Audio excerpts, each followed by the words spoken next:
Hello दोस्तों, स्वागत है आप सबका एक new IQ Hindi channel YouTube channel पे। मैं हूं आपकी होस्ट पूर्णिमा पंडित। तो आज के इस क्लास में चैप्टर 1 के भाग 2 के बारे में हम चर्चा करेंगे। इससे पहले पार्ट 1 का वीडियो ऑलरेडी चैनल पे अपलोडेड है। पार्ट 1 में हमने देखा था कि भाषा क्या है, भाषा का स्वरूप, उसकी प्रकृति क्या है और भाषा के स्वरूप और उसकी प्रकृति का संबंध क्या है, और साथ ही हमने भाषा के विविध रूपों में से एक पार्ट भौगोलिक या क्षेत्रीयता के आधार पर भाषा को किन भागों में बांटा गया है, ये भी हमने फर्स्ट वीडियो में ऑलरेडी कवर कर चुके हैं। अब हम बात करते हैं हमारे भाषा के विविध रूप के दूसरे पार्ट की, जो कि प्रयोग के आधार पर भाषा को कितने भागों में बांटा गया है। यानी कि जो हम यूज़ करते हैं, उस जो लैंग्वेज हम यूज़ करते हैं उसके आधार पे भाषा को किन पार्ट में बांटा गया है। तो पहला है हमारा सामान्य भाषा, जो हम लोग डेली रूटीन में हमारे लैंग्वेज का यूज़ करते हैं, जो भाषा का हम प्रयोग करते हैं, वो जनरल लैंग्वेज यानी कि सामान्य बोलचाल की भाषा कहलाता है। ये संपर्क भाषा के रूप में भी कार्य करती है। इसमें ग्रामेटिकल एरर का हम लोग उतना ध्यान नहीं देते हैं, उसकी गलतियों को उतना पकड़ते नहीं है कि व्याकरण की गलतियां इसमें है या नहीं है। आमतौर पर जैसे हम घर पे अपने लोगों से, अपने आसपास के लोगों से बात करते हैं, उसी को हम लोग सामान्य बोलचाल की भाषा यानी कि जनरल लैंग्वेज कहते हैं। तो पहला हो गया सामान्य बोलचाल की भाषा। दूसरे की हम बात करें तो दूसरा है साहित्यिक भाषा यानी कि लिटरेरी लैंग्वेज। भाषा का सबसे आदर्श रूप और साहित्यिक भाषा को ही माना जाता है। एक्चुअली जो ये साहित्यिक भाषा है, इसी को भाषा का आदर्श रूप यानी कि आइडियल फॉर्म माना जाता है। क्यों? क्योंकि ये भाषा के विकास में साहित्यिक अपना बहुत बड़ा योगदान देती है। यह एक महत्वपूर्ण भूमिका और सहायता भी प्रदान करती है, क्योंकि जिस भाषा में साहित्य लिखा जाता है, हम उसी भाषा में साहित्य को पढ़ेंगे, और जिस भाषा में हम पढ़ेंगे उसका ज्ञान किसको होगा? हमें। जैसे मान लो एक बच्चा है जिसे इंग्लिश अच्छे से नहीं आती, पर उसे हिंदी में वो बहुत अच्छा है, तो वो एक हिंदी साहित्य का किताब लेगा, पुस्तक लेगा, तो वो पढ़ना चाहेगा, उसे जिज्ञासु होके वो हिंदी में पढ़ेगा। लेकिन वहीं जो इंग्लिश में जिसको आता है लैंग्वेज अच्छे से बोलना, तो वो इंग्लिश में रुचि दिखाएगा। तो इस तरह से क्या हुआ? साहित्यिक एक तरह से भाषा का विकास में मदद करती है। ठीक है, जाहिर सी बात है कि साहित्यिक भाषा है तो इसमें ग्रामेटिकल एरर तो जरूर हम लोग नोटिस करेंगे। तो ग्रामेटिकल एरर के चीज़ों का यूज़ अच्छे से इसमें हम लोग को देखना होता है। सामान्य भाषा में हम लोग ग्रामेटिकल एरर नहीं देख रहे थे, बट साहित्यिक भाषा में हम लोग ग्रामेटिकल एरर को मार्कआउट करेंगे। ओके। अब तीसरा होता है व्यावसायिक भाषा यानी language for common use and trade. ठीक है, इसमें जो होता है कि शब्द का यूज होते हैं वो अलग अलग होते हैं। इसमें जो शब्द हम लोग यूज करते हैं, प्रयोग करते हैं, वो अलग अलग होते हैं। ये औपचारिक यानी कि फॉर्मल भी हो सकती है, तकनीकी भी हो सकती है, टेक्नोलॉजी बेस्ड भाषा भी हो सकती है। ये लिखित या मौखिक रूप में भी हम लोग बोल सकते हैं। अब जैसे बात करें कि हम ऑफिस जाते हैं, तो ऑफिस में हम लोग कॉमन जाएंगे तो सबसे पहले गुड मॉर्निंग विश करेंगे। तो ये हमारा फॉर्मल लैंग्वेज हो गया कि हम लोग एक नॉर्मल घर की बोलचाल नहीं, घर की भाषा नहीं बोल रहे हैं, सामान्य बोलचाल नहीं बोल रहे, एक फॉर्मल वे में हम लोग विश कर रहे हैं, गुड मॉर्निंग, गुड आफ्टरनून। तो व्यावसायिक भाषा कहाँ यूज़ होती है? कार्यालयों में, विभिन्न संस्थाओं में, कंपनियों में भी यूज़ किया जाता है, प्रशासन में भी ये भाषा का यूज़ होता है, ताकि अनुशासन यानी डिसिप्लिन मेंटेन रहे। ओके। अब चौथे की हम बात करें तो चौथा है राजभाषा। तो राजभाषा तो आप सब समझ ही गए होंगे, जैसे कि हिंदी को हमारे राजभाषा का दर्जा मिला है, लेकिन दर्जा मिला है बट हिंदी को ये नियमों, जैसे हिंदी को राजभाषा का दर्जा मिला है, जो कि देश में सबसे अधिक बोले जाने वाली भाषा है। राजभाषा का प्रयोग हम सरकारी कार्यालयों में, कंपनियों में और देश के नियमों में देख सकते हैं। ओके, तो चौथा हमारा हो गया राजभाषा, जो कि हम कहाँ यूज़ करते हैं? सरकारी कार्यालयों में, कंपनियों में और देश के विभिन्न नियमों में देखा जा सकता है। पांचवा है हमारा राष्ट्रभाषा। हर देश की अपनी एक राष्ट्रभाषा होती है। खैर, यहाँ इंडिया में, भारत में जो हमारी राष्ट्रभाषा है, वो एक बार हिंदी राष्ट्रभाषा बनाई गई थी, बट उसमें विवाद खड़े हो गए थे, तो अभी कोई इस सटीक राष्ट्रीय भाषा भारत में नहीं है। यहाँ पे तरह तरह के डिफरेंट कल्चर्स के लोग अपनी अपनी भाषा का प्रयोग करते हैं। लेकिन राष्ट्रभाषा है क्या और इसे कहाँ कैसे बोली जाती है? राष्ट्रभाषा वहाँ होती है जहाँ लोगों के अंदर देशभक्ति, राष्ट्रवादी, राष्ट्रभाषी लोग जहाँ पे रहते हैं और जो अपनी देशभक्ति के लिए, अपने राष्ट्रवादी सोच के लिए और अपनी राष्ट्रवादी भाषा के लिए जाने जाते हैं। जहाँ राष्ट्रीय चेतना होता है, राष्ट्रवाद होता है, देशभक्त की भावना प्रचलित होती है, लोग एक ही संस्कृति के होते हैं, वहाँ पर राष्ट्रभाषा बन जाती है। अब छठा है हमारा गुप्त भाषा, जिसे हम कोडिंग लैंग्वेज भी कह सकते हैं। ये भाषा किसी विशेष समय पर अपने ही बात को अपने लोगों को समझाने के लिए मददगार साबित होती है। जैसे हम फोर्स की बात करें, जो हमारी आर्मी है, सेनानी है, जो बॉर्डर पे खड़े होते हैं, जब वो जंग के लिए जाते हैं तो उन्हें कोड लैंग्वेज दिया जाता है, ताकि जंग पे अगर कोई सिचुएशन आए तो वो लोग डायरेक्टली ना बोलकर एक कोड लैंग्वेज की तरह से उसको एक दूसरे से कांटेक्ट करें। तो ये केवल एक वर्ग के लोग ही समझ सकते हैं। आर्मी के हैं तो आर्मी के लोग समझ सकते हैं। अगर डिफरेंट कंपनीज के लोग अगर बिजनेसमैन होंगे तो उनका कोड लैंग्वेज अलग होगा, बट जो हमारे फोर्स है उनका कोड लैंग्वेज अलग होगा। तो ये एक वर्ग के लोग ही समझ सकते हैं। इसकी सीमा भौगोलिक नहीं होती है। इसे चोर भी यूज़ कर सकते हैं, चोर आतंकी भी यूज़ कर सकते हैं कोड लैंग्वेज को, गुप्त भाषा को। अब सातवां है हमारा मित्र भाषा, यानी कि डेड लैंग्वेज। इस भाषा का यूज़ पहले हुआ करता था, वर्तमान यानी अभी के समय में इसका प्रयोग उतना नहीं किया जाता है और देखा भी नहीं जाता है। इस भाषा का यूज़ प्राचीन काल में हुआ करता था, जिसके साहित्य भंडारों की भरमार अभी भी है। इससे रिलेटेड कई किताबें आप सर्च कर सकते हो गूगल में, यूट्यूब में, आपको देखने को मिल जाएगी कि डेड लैंग्वेज से रिलेटेड किताबें कैसी होती है। और ये पहले के ज़माने में राज दरबारों की भाषा हुआ करती थी, लेकिन वर्तमान समय में, अभी के समय में इसका कोई यूज़ नहीं है। ऐसी भाषा कोई यूज़ नहीं है। तो अब हमने क्या देखा, भौगोलिकता के आधार पर, जो हम लोग पहले वीडियो में बात किए थे, भौगोलिकता और क्षेत्रीयता के आधार पर भाषा को 6 प्रकार में बांटा गया था। कौन कौन से? व्यक्तिगत, स्थानीय, बोली, उपबोली, उपभाषा और भाषा। अब अभी जो हमने बात की, प्रयोग के आधार पर भाषा को कितने भागों में बांटा गया है? टोटल 7 भागों में बांटा गया है। पहला हमने पढ़ा सामान्य भाषा, दूसरा था साहित्यिक भाषा, तीसरा व्यावसायिक भाषा, चौथा राजभाषा, पांचवा हमारा है राष्ट्रभाषा, छठा गुप्त भाषा जो कि कोडिंग लैंग्वेज हमने बात की, और सातवां लास्ट है मित्र भाषा यानी कि डेड लैंग्वेज, जो कि आज के समय में विलुप्त है। अगर इससे रिलेटेड बुक्स बहुत सारी जगह आपको देखने को मिल सकती है। तो हमने प्रयोग के आधार पर बात कर ली। अब हम बात करेंगे निर्माण के आधार पर भाषा के विभिन्न प्रकारों का, जो कि है इसमें से निर्माण के आधार पर भाषा को 2 प्रकारों में बांटा गया है। पहला है सहज भाषा, दूसरा है कृत्रिम भाषा। अब सहज भाषा हम किसे कहेंगे? तो जिनका उदय यानी विकास प्राकृतिक और सहज रूप में हुआ हो, जैसे हिंदी, अंग्रेजी, जर्मन। हम लोग नॉर्मली जन्म लेते हैं, जन्म से ही हम लोग को घर पे हिंदी सिखाया जाता है। फिर हम जब स्कूल जाते हैं तो हिंदी के साथ इंग्लिश सिखाया जाता है, और इंग्लिश सीखने के बाद लोगों में जिज्ञासा आती है कि हम जर्मन सीखेंगे, कोई अलग अलग लैंग्वेज सीखेंगे। तो जो विकास और प्रकृति के सहज रूप में ही हुआ हो उसे हम सहज भाषा कहेंगे। जबकि कृत्रिम भाषा मानव निर्मित भाषा है, जो हम लोगों ने बनाया है। देखो, तो जो हमारा अंतर्राष्ट्रीय संप्रेषण यानी इंटरनेशनल कम्युनिकेशन बढ़ा, लोगों में बातचीत करने का दौरे बढ़े, मीटिंग्स का, इंटरनेशनल अफेयर्स, जो हमारे प्राइम मिनिस्टर्स या जो हमारी WHO कंपनी में बहुत सारे लोग बैठकर करते हैं मीटिंग्स, वो दौरे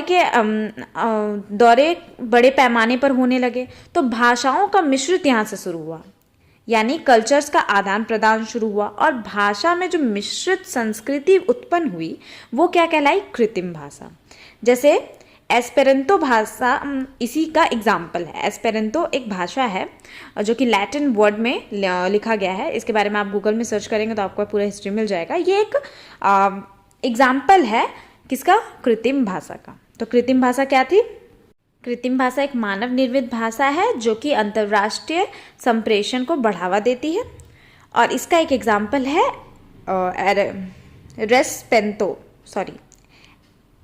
एस्पेरेंतो। ये क्या है? ये एक आसान और कृत्रिम अंतर्राष्ट्रीय भाषा है जिसका अर्थ होता है आशा रखने वाला।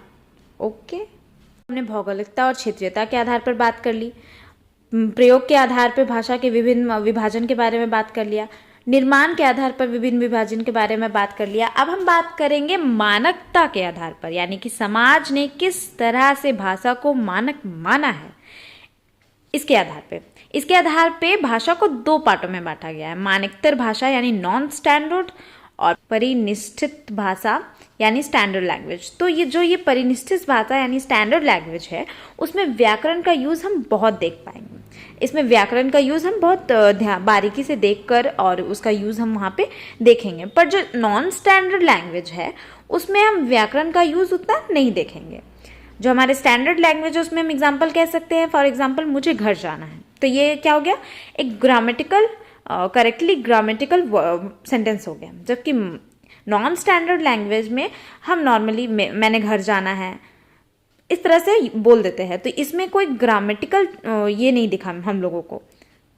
साथ ही एक ऐसे ही अमानक भाषा होता है, इसमें क्या होता है कि इसमें ग्रामेटिकल या नॉन ग्रामेटिकल वर्ड का यूज़ नहीं होता है। तो इसको हम किसके साथ कंपेयर कर सकते हैं, अमानक या मानकतर एक ही हो गया, जिसमें हम लोग ग्रामेटिकल का उतना यूज़ नहीं देखते हैं। समाज में इसकी लोक स्वीकृति भी नहीं है। जैसे मेरे को घर जाना है, एग्जाम्पल हो गया, मेरे को घर जाना है, इसमें कोई ग्रामेटिकल चीज़ दिखा क्या, नहीं। ऐसे ही एक और होती है उपभाषा। उपभाषा क्या होती है, स्लैंग लैंग्वेज। ज़्यादातर ये नॉन इलिटरेट लोग और जो कम पढ़े लिखे लोग होते हैं वो इसका यूज़ करते हैं। उपभाषा के ही अंतर्गत अश्लील शब्दों का प्रयोग धड़ल्ले रूप से देखा जाता है। तो मानकता के आधार पर हम लोगों ने क्या देखा, मानकतर भाषा या अमानक भाषा या उपभाषा, ये हमने देखा। तो आइए अब हम बात करते हैं हमारे प्रकार के आधार पर, यानी जब हम कार्यों के रूप में बात करें तो भाषा को कितने भागों में बांटा गया है। प्रकार के आधार पर भाषा को 4 रूपों में बांटा गया है, 4 प्रकार में बांटा गया है। पहला है समपरिपूरक भाषा। समपरिपूरक भाषा क्या है कि जब हम निजी ज्ञान की वृद्धि, अपने खुद के ज्ञान की वृद्धि के लिए दूसरे भाषा का प्रयोग करना शुरू करते हैं। जैसे कि मान लो हम हिंदी बोल रहे हैं बट हमें इंग्लिश में बहुत रुचि है, बहुत जिज्ञासु रूप से हम उसे सीखना चाहेंगे, तो उसको सीखने के लिए हम तरह तरह की किताबों को पढ़ के उसका अध्ययन करेंगे, उसे ज्ञान लेंगे, प्राप्त करेंगे। और यही ज्ञान जब हम प्राप्त करेंगे तो पूरे तरीके से उसका यूज़ तो नहीं, बट कुछ कुछ पैमाने पे धीरे धीरे उसको करते करते हम करना शुरू करेंगे, तो उसे ही जो संपूरक भाषा कहते हैं। तो संपूरक भाषा का क्या हो गया कि जब हम अपने ज्ञान को बढ़ाने के लिए दूसरे भाषा का प्रयोग करें, उसी को हम संपूरक भाषा कहेंगे। दूसरा हो जाएगा परिपूरक भाषा। अब परिपूरक भाषा का मतलब क्या है कि हमारे समुदाय यानी कम्युनिटी की जो भाषा को जानने के लिए, अब दूसरे की हम बात करें तो दूसरा है परिपूरक भाषा। इसका मतलब कि हमारे समुदाय की भाषा यानी कम्युनिटी की भाषा को हमें जानना बेहद ज़रूरी है। जैसे हिंदी हमारी मातृभाषा है, पर इंग्लिश का यूज़ भी हम करते हैं, और इंग्लिश सीखने के लिए हम बहुत हद तक कोशिश भी करते हैं, और सीखना भी चाहिए क्योंकि देश के विकास के लिए बहुत ज़रूरी है। तो हिंदी यहाँ क्या हो गई, परिपूरक भाषा।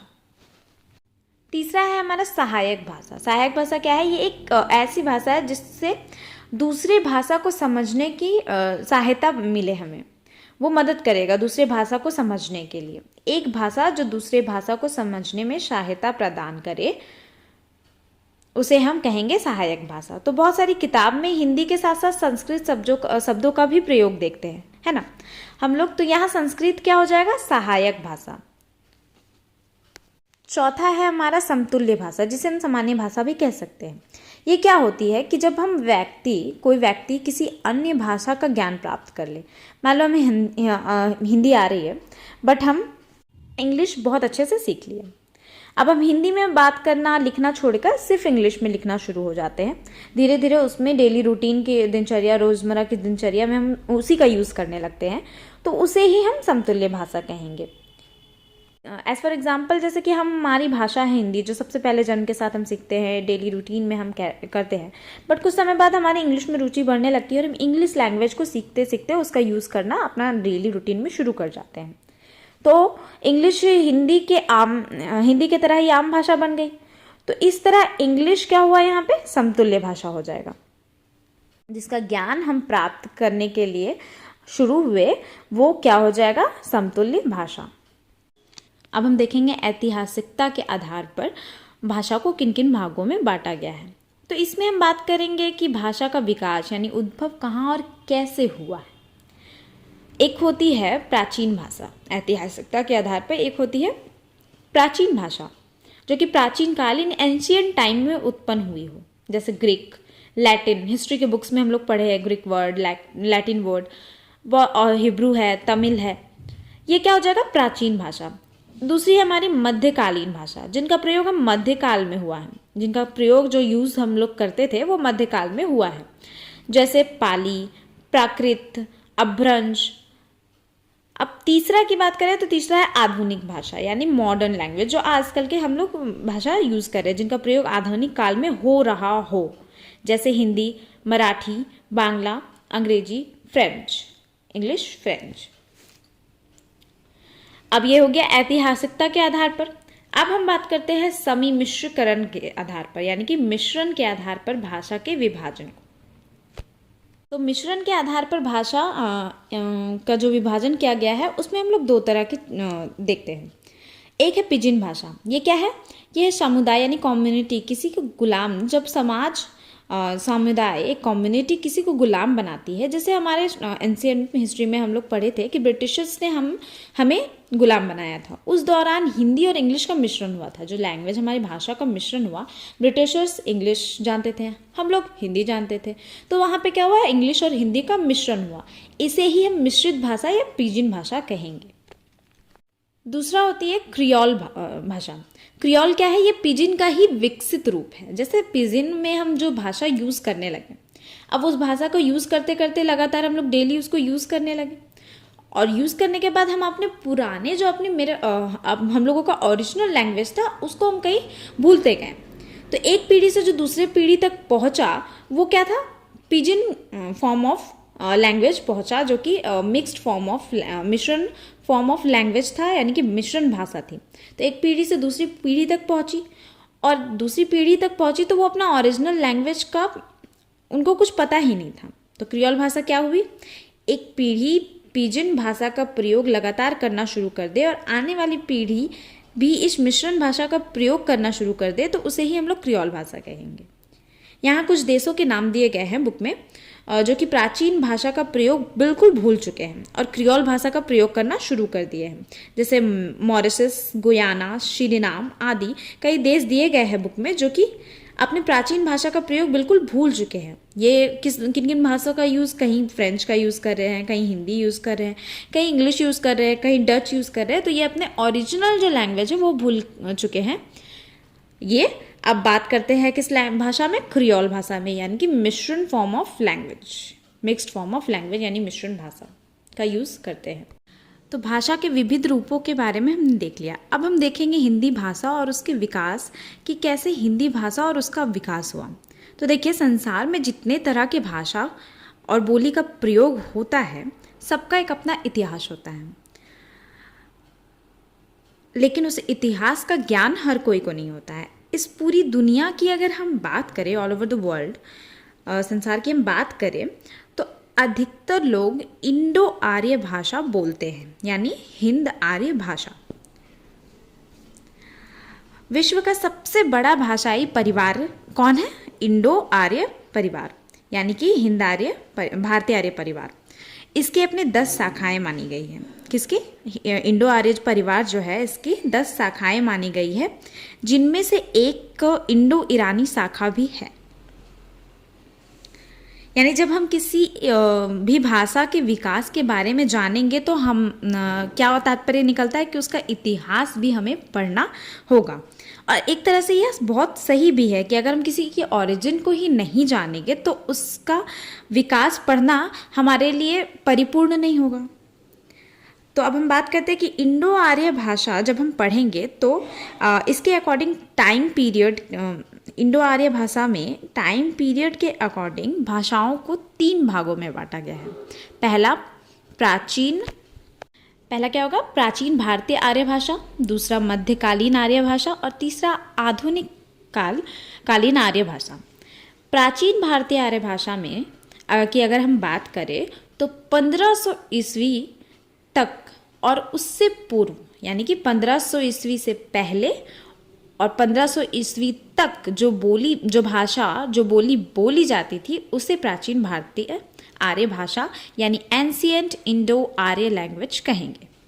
दूसरा हमारा है मध्यकालीन आर्य भाषा, जो 500 ईस्वी से 1000 ईस्वी तक बोली जाती थी, जिसमें पाली भाषा, प्राकृत भाषा, अपभ्रंश आदि का उद्भव हुआ। प्राचीन भारतीय आर्य भाषा में संस्कृत भाषा का यूज़ हम लोग देखते थे।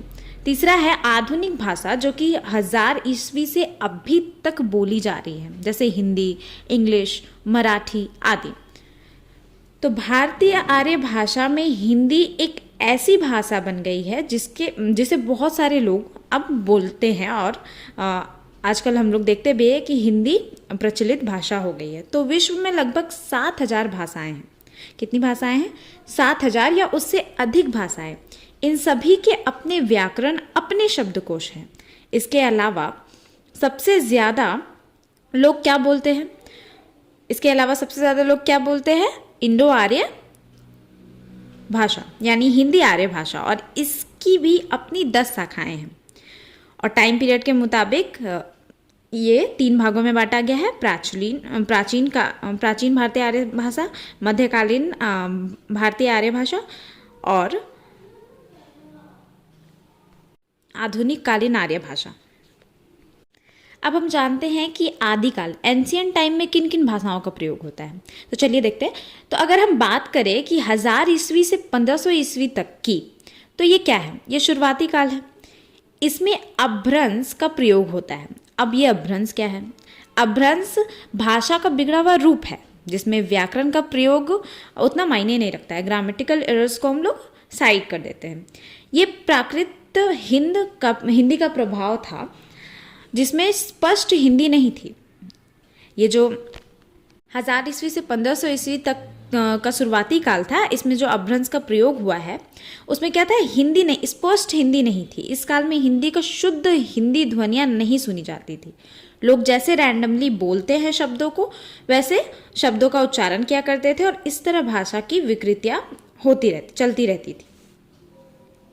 धीरे धीरे इसमें ध्वनियाँ आई, अपभ्रंश हुए, होता गया। ड और ढ़ जो ये व्यंजन नहीं थे।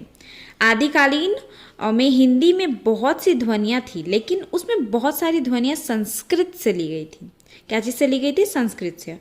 और इस तरह हिंदी का विकास होता गया। तो इससे हम क्या समझेंगे कि हम आदिकाल में 1000 ईस्वी से 15 ईस्वी तक की बात करें तो हिंदी की प्रकृति कैसी थी? अपभ्रंश थी, यानी भाषा का बिगड़ा हुआ रूप था। इसमें बहुत सारे स्वर और व्यंजन नहीं थे, बहुत सारी मात्राएं नहीं थी, मात्राओं वाले चिन्ह भी नहीं थे। मोस्ट रैंडमली जो हम लोग आमतौर पे रोज़मर्रा की ज़िंदगी में शब्दों का प्रयोग करते हैं आज के समय में, वैसे उस समय के लोग जैसे प्रयोग करते हैं वैसे ही वो लोग बोला करते थे। अब ये बात हुई हमारी आदिकाल की। फिर आया मध्यकाल।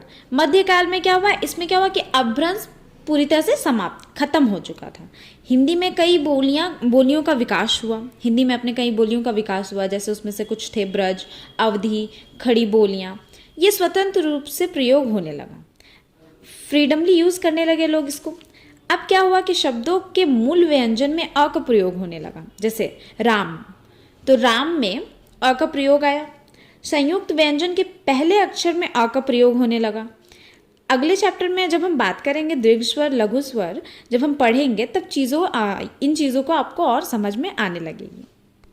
अब मध्यकाल खत्म हुआ, तो अब इस काल की हम बात करें जो भी मैच चल रहा है, तो इसमें हिंदी अलग हो गई। अब के हिंदी में सहायक क्रियाओं का प्रयोग ज़्यादा होने लगा, मीन्स हेल्पिंग वर्ब का प्रयोग ज़्यादा होने लगा है। साथ ही प्रसर्गों यानी प्रीपोजिशंस का भी यूज़ हमें देखने को मिलता है। तत्सम शब्दों यानी सिनोनिम्स, जो हमारे सिमिलर वर्ड्स हैं, उसकी भी वृद्धि हुई है।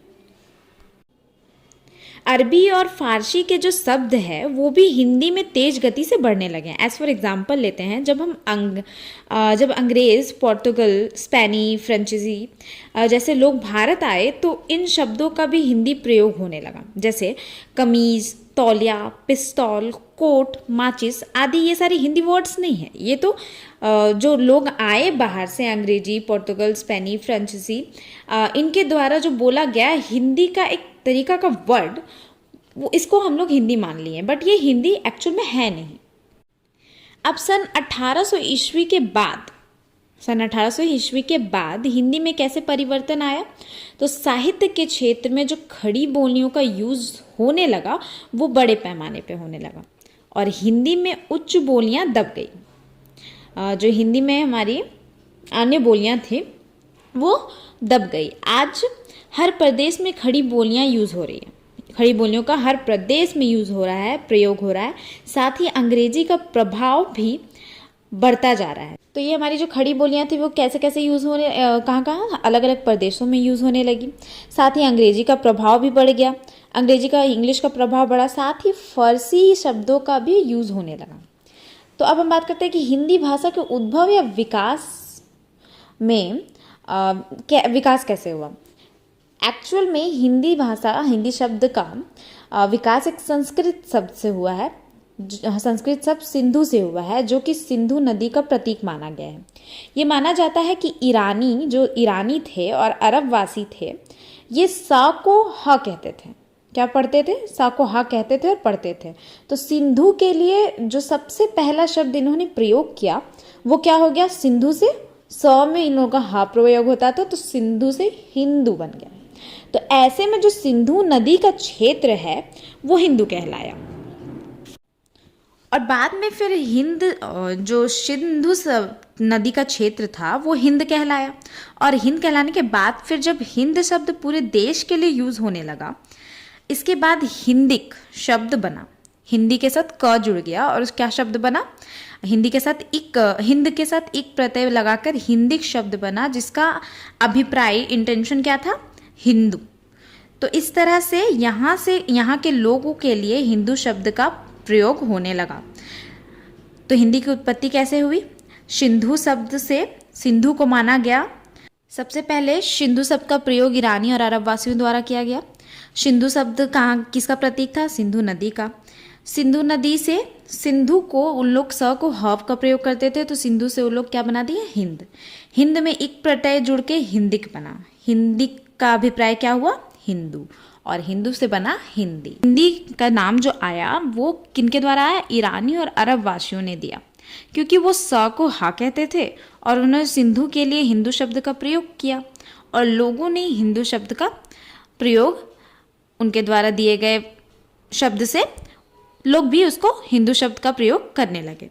अब हम बात करें 6th सेंचुरी की, यानी कि 6ठी शताब्दी की। तो ईरान में भारत के लिए ज़ुबानी हिंदी का यूज़ होता था, यानी ईरान में भारत की भाषाओं के लिए ज़ुबान ए हिंदी का प्रयोग करते थे। ईरान के प्रसिद्ध बादशाह नौशेरावा ने अपने एक विद्वान हकीम बजरोया को पंचतंत्र का अनुवाद यानी ट्रांसलेशन करने के लिए कहाँ भेजा? भारत। अब हकीम बजरोया कहाँ आए?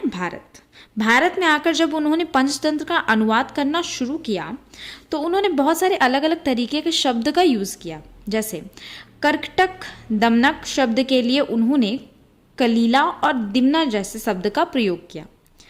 तो इस प्रकार हम देख सकते हैं कि हिंदी के विकास में अन्य देश के लोग और विदेशी का बहुत बड़ा योगदान रहा है, जिसके वजह से हम परिपूर्ण और सटीक रूप से हमारे हिंदी का विकास का जानकारी प्राप्त नहीं कर पाए।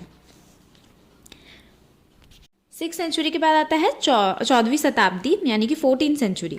14th सेंचुरी में हिंदी एक भाषा के तरह में फाइनली यूज़ होने लगा, एक भाषा बन गया हिंदी। 1383 ईस्वी में, यानी कि 1333 ईस्वी में इब्न बतूता नामक एक यात्री मोरक्को से भारत आया था। कहाँ से आया था? मोरक्को से भारत आया था। उसने अपनी किताब में हिंदी का बहुत यूज़ किया है और साथ ही अपने किताब का नाम भी उसने किताब अल हिंद रखा। इसी प्रकार से भारतीय परंपरा में जो प्रसिद्ध भाषा है प्राचीन काल से इसमें यूज़ होते आ रहा है। अब बड़े पैमाने में हिंदी का यूज़ होने लगा था। अब यहाँ पे बात आती है कि बड़े बड़े विद्वानों ने भाषा के विकास के लिए अलग अलग राय दी हैं। तो सबसे पहले यहाँ एक क्वेश्चन आता है कि सबसे पहले हिंदी शब्द का प्रयोग विद्वानों के अनुसार किनके द्वारा किया गया था। तो यहाँ पे आंसर होगा अमीर खुसराव के द्वारा। ठीक है, तो अब यहाँ पे हम बात करते हैं कि कुछ लोगों का कहना था कि हिंदी शब्द का विकास सिंधु शब्द से हुआ, जो कि ईरान और अरब वासियों के द्वारा दी गई। अभी हमने जो पढ़ा, अब उनमें से कुछ लोग जो हमारे अलग विद्वान थे, उन लोगों के मत में क्या पाया गया कि सर्वप्रथम हिंदी शब्द का प्रयोग अमीर खुसरो ने किया था और इन्होंने ही हिंदी को आगे बढ़ाया है। यानी हिंदी के विकास में बाहरी लोगों का योगदान देखा जा सकता है। बाद में हिंदी भी मध्य देश की भाषा बन गई। तो इस तरह से अलग अलग क्षेत्रों से अलग अलग लोगों को द्वारा हिंदी का विकास होता रहा और किया जाने लगा। अब बात करते हैं कि अकबर के शासनकाल की। तो उस समय क्या था, अकबर के शासनकाल में बहुत सारी भाषाएं थी, जैसे सिंधी, लाहौरी, कश्मीरी, गौड़ी आदि। जो पुस्तक में दिया हुआ है वो आप आगे देख सकते हैं। तो अमीर खुसरो जैसे साहित्यकारों ने देलहवी जैसे शब्द का यूज़ किया है। कैसे शब्द का? देलहवी। दक्षिण भारत के कवियों ने भी हिंदी शब्द का यूज़ किया है, जैसे हजरत। जैसे दक्षिण भारत के कवि जो फेमस थे, हजरत, बेंदनवाज, गेशु दरानुद्दीन जन्म, मिराजू, सम्मुलसुल इशाक, मुल्ला वजही आदि दक्षिणी साहित्यकारों ने अपनी कृतियों में हिंदी और हिंदी शब्द का प्रयोग किया है। तो प्राचीन भारत में पूर्व और पश्चिमी भारत में भाषा को क्या कहा जाता था? भाखा। पूर्व और पश्चिमी भारत में भाषा भाखा के नाम से विख्यात था, यानी भाषा को भाखा कहा जाता था। अब हम बात करें उर्दू की। तो अगर उर्दू की हम बात करते हैं तो उर्दू शब्द तुर्की भाषा का है, जिसका अर्थ होता है शाही शिविर या खेमा, एक टोटल ग्रुप। जब मुगल बादशाह भारत आए थे तो उन्होंने बड़े बड़े फौजी पड़ाव डाले थे, बड़े पैमाने पर आर्मी की सेना बनाई, जिसको क्या कहा जाता था? उर्दू ए मुल्ला। क्या कहा जाता था? उर्दू ए मुल्ला। तो आगे चलकर अब हम स्थानीय लोगों की जब ये बाहरी मौलाना आए, तो जब वो बाहरी स्थानीय लोगों से चलकर बातचीत करना शुरू किए, तब अरबी, फारसी, तुर्की में पंजाबी, बांगरू, कौरवी, ब्रज आदि का मिश्रण होने लगा, जिससे भाषा का विकास हुआ और नई हिंदुस्तानी भाषा प्रचलन में आई। अब ये हिंदुस्तानी भाषा क्या था? ये हिंदुस्तानी भाषा हिंदी और उर्दू के मेल से बना था। चूँकि भारत में तरह तरह के धर्म के लोग रहते हैं, इस संदर्भ में महात्मा गांधी, प्रेमचंद, अन्य राजनेता और साहित्यकारों का मानना था कि भारत की जो मातृभाषा होनी चाहिए वो हिंदुस्तानी होनी चाहिए, लेकिन ताकि मजहबी एकता को बढ़ाने में मददगार साबित हो। लेकिन देश के विभाजन के कारण हिंदुस्तानी भाषा को अलग कर दिया गया। तो इस प्रकार हम हिंदी के विकास की बात करें तो हमने क्या देखा कि हिंदी भाषा का यूज़ आदिकाल, मध्यकाल और आधुनिक काल में कैसे हुआ। ये पहला क्वेश्चन बन सकता है। दूसरा क्वेश्चन बन सकता है कि हिंदी को आगे बढ़ाने में किस प्रकार किनका योगदान कैसा रहा। ठीक है, अब आइए देखते हैं कि हिंदी भाषा के स्वरूप और उसके क्षेत्र के बारे में। तो हिंदी भाषा का स्वरूप और क्षेत्र की बात हम पहले कर चुके थे। मुख्यतः ये 3 क्षेत्र में है, भौगोलिक, साहित्यिक और प्रयोग, जिसके बारे में हम चैप्टर में पहले पढ़ चुके हैं। तो यहाँ सिर्फ अब हम भाषाओं की बात करेंगे। जैसे खड़ी बोली भाषा है। ये क्या है? खड़ी बोली क्या है? खड़ी बोली का विकास शेरशेनी अपभ्रंश से हुआ था।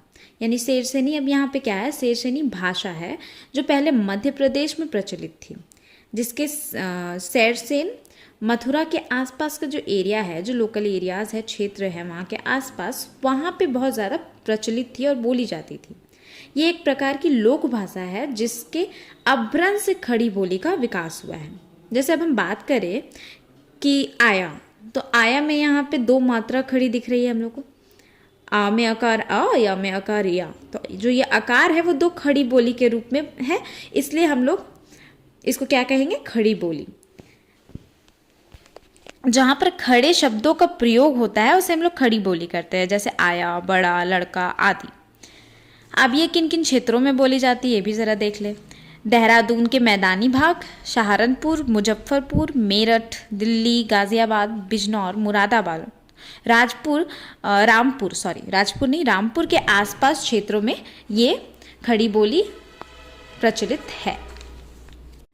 खड़ी बोली के दो भाग है, हिंदी और उर्दू, जो कि हम लोग पहले ही पढ़ चुके हैं। दूसरा भाषा है कि हम बात करें ब्रज भाषा।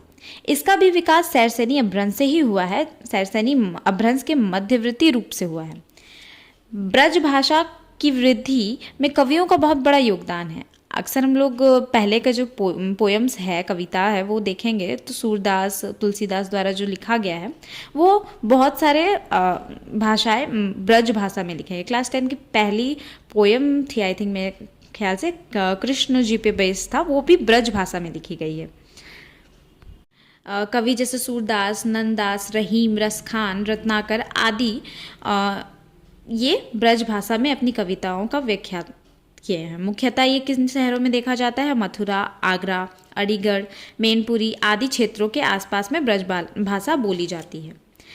तीसरा है हरियाणवी भाषा। हरियाणवी भाषा हरियाणा के आसपास बोली जाती है। कनौजी है चौथा कनौजी भाषा केंद्र कनौज से है। फरुखाबाद, इटावा, सहजपुर, कानपुर के आसपास ये बोली जाती है। पांचवा बुंदेली है। बुंदेली मध्य प्रदेश तथा यूपी के सीमा के आसपास क्षेत्र बुंदेलखंड में कही जाती है। इसका भी विकास सैरसैनी अपभ्रंश से ही हुआ है।